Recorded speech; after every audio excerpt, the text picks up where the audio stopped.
Who am I?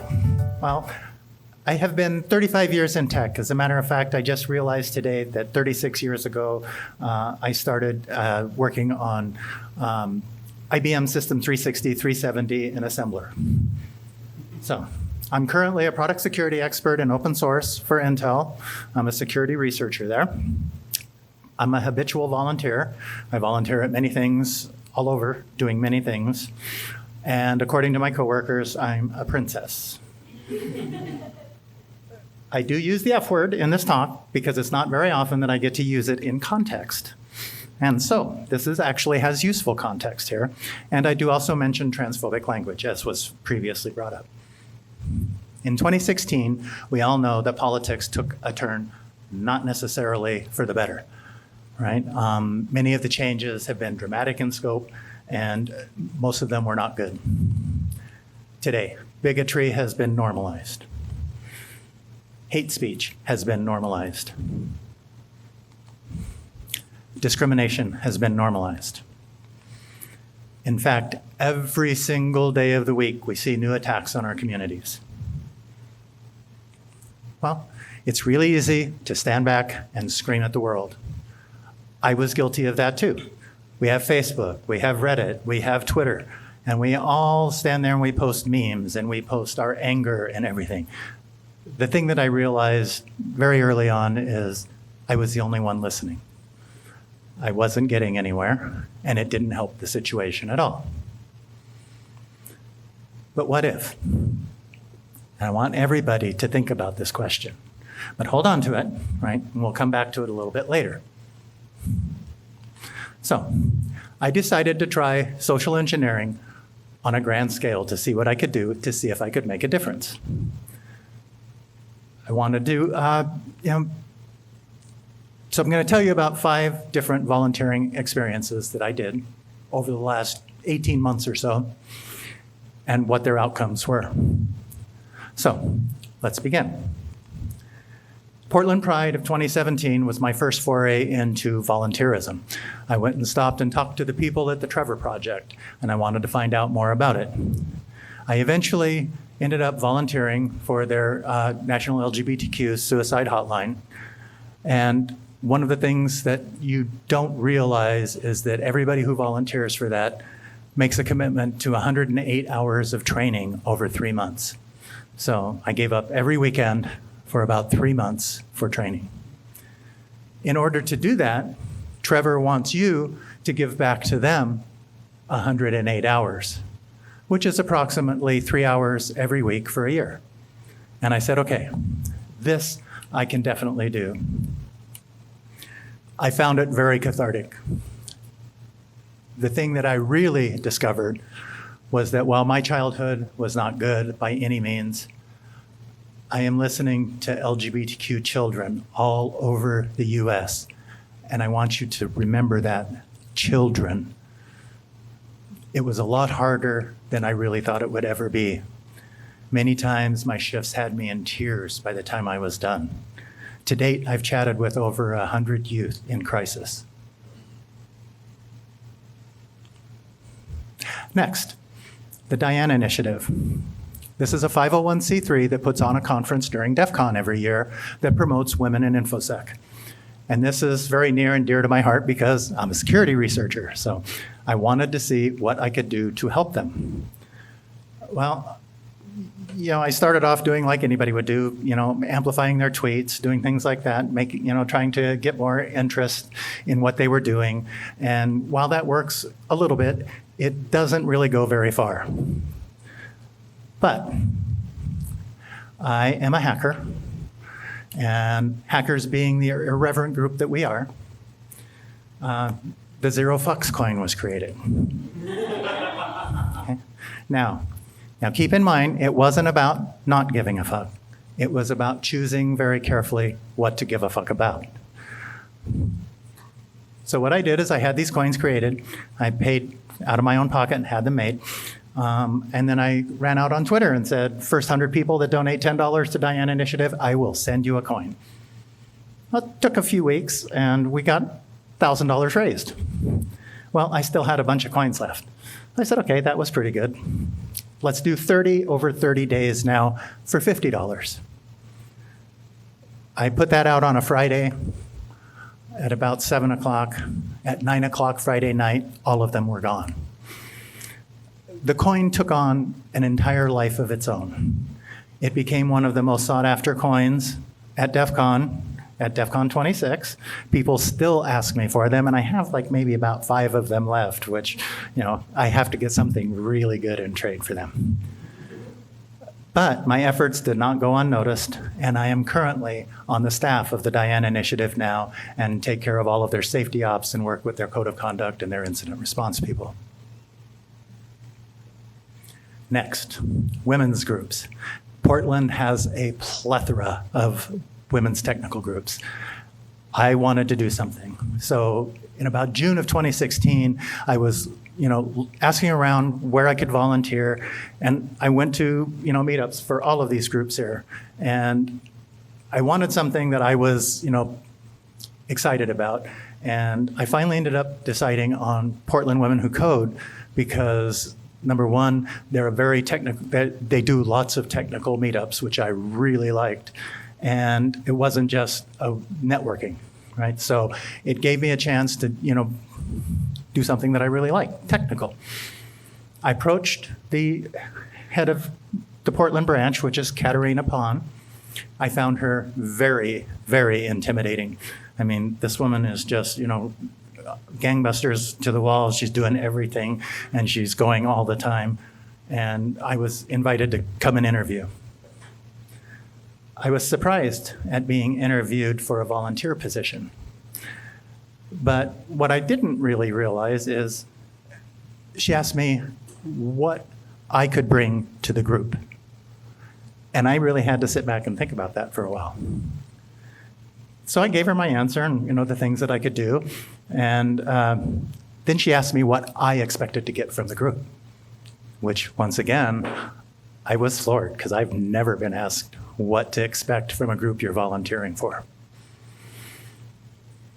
I didn't know how I was going to be accepted. I didn't know what to expect.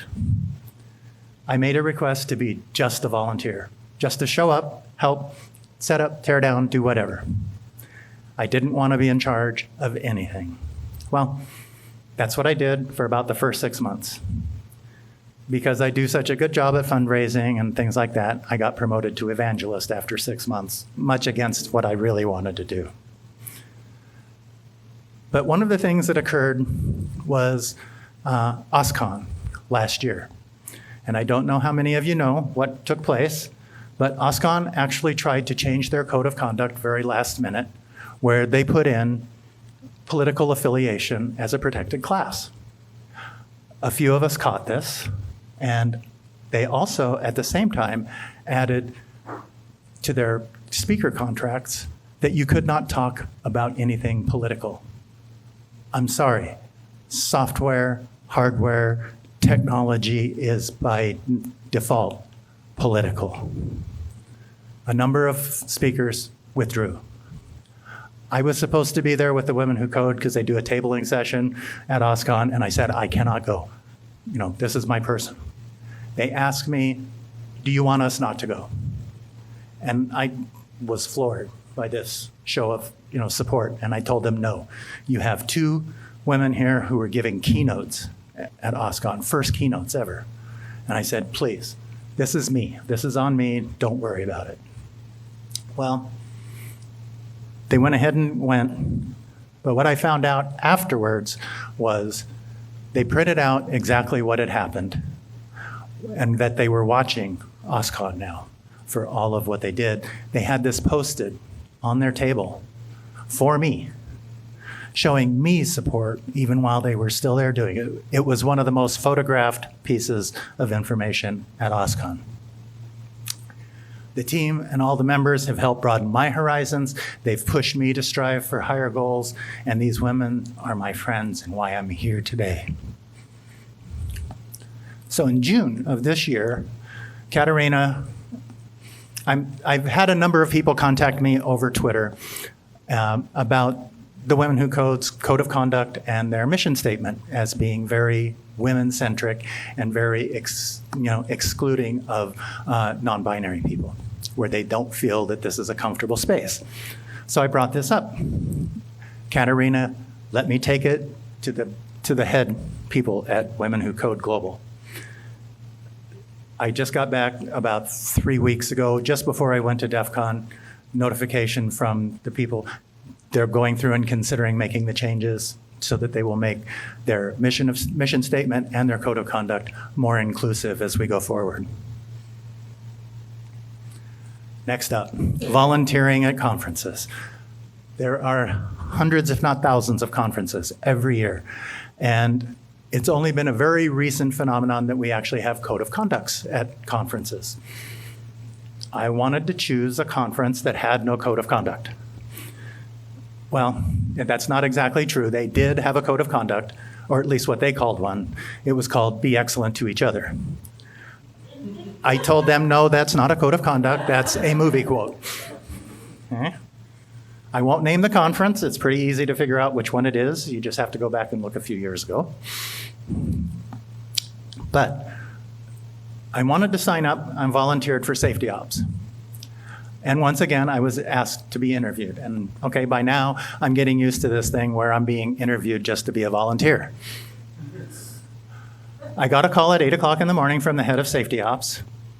And within the first 15 seconds of the conversation, he made a transphobic statement that would I was just floored. I wanted to hang up the phone. I could not believe what he had said to me. I bit my tongue. The silence had to be deafening. I told him, I said, that's the most transphobic statement I have ever heard in my life. And I said, I hope you never, ever say anything like that to anybody you know ever again. This is a 45-year-old cis white male ex-Marine who thought he was giving me a compliment. Now, I took this as a teaching moment. He accepted it. I went ahead and did my volunteerism. I showed up to do my volunteerism. The very first thing he wanted was a one-on-one with me. I went, oh my God. I had no idea what to expect. He sat me down. He handed me his speech that he was going to give to all of the safety ops and all of the volunteers and said, please vet this to make sure that I don't make the mistake that I made with you. I was floored. He then turned around and asked me to come back the following year before the conference was even over. I am now part of their code of conduct and their incident response team, and they're the only national one that does this right now. Workplace advocation. I have to kind of hurry up because we're running out of time. October 2018, I gave a talk at Intel, my employer, detailing my experiences transitioning in the workplace. The prep for this talk was an 8-minute lightning talk. So anybody who knows that doing a lightning talk where you don't have slides or anything like that is much harder to do than when you have slides and you actually get to see and think about what you're doing. A lot of work went into this. Went to my first run through and I thought it went great. It was right in there on the 8-minute time mark. And they said, get rid of the data, give more feeling and more vulnerability. This is on a Friday. I'm giving the talk on Monday. Okay, over the weekend, I rewrote it. It was so well received that the day when I walked out there to give the talk, I saw people in the audience that had no idea of the isolation and everything that I was going through at that point in time. When they did the investigation, because they didn't like what I had to say, I was investigated for 3 months. They came back and corroborated everything that I had talked about in my talk. They told me I could now use my talk anytime I wanted for anything. And they also created a new program to assist employees who transition in the workplace for post-transition assistance, because so many people do transition in the workplace and then they're just thrown back in with no help. So I ask, did I affect any substantive changes? I like to believe that I made some changes, some difference for the good of everyone. I accomplished all of this without screaming at the world. I spent countless hours volunteering. The most important change was the profound impact it made on my life. The people I met, the friendships I forged, and the complete change in my outlook. So, back to my question. What if? Okay? What if we all affected change for 1 year from the inside? Imagine the world we could mold, believing and achieving together. Thank you.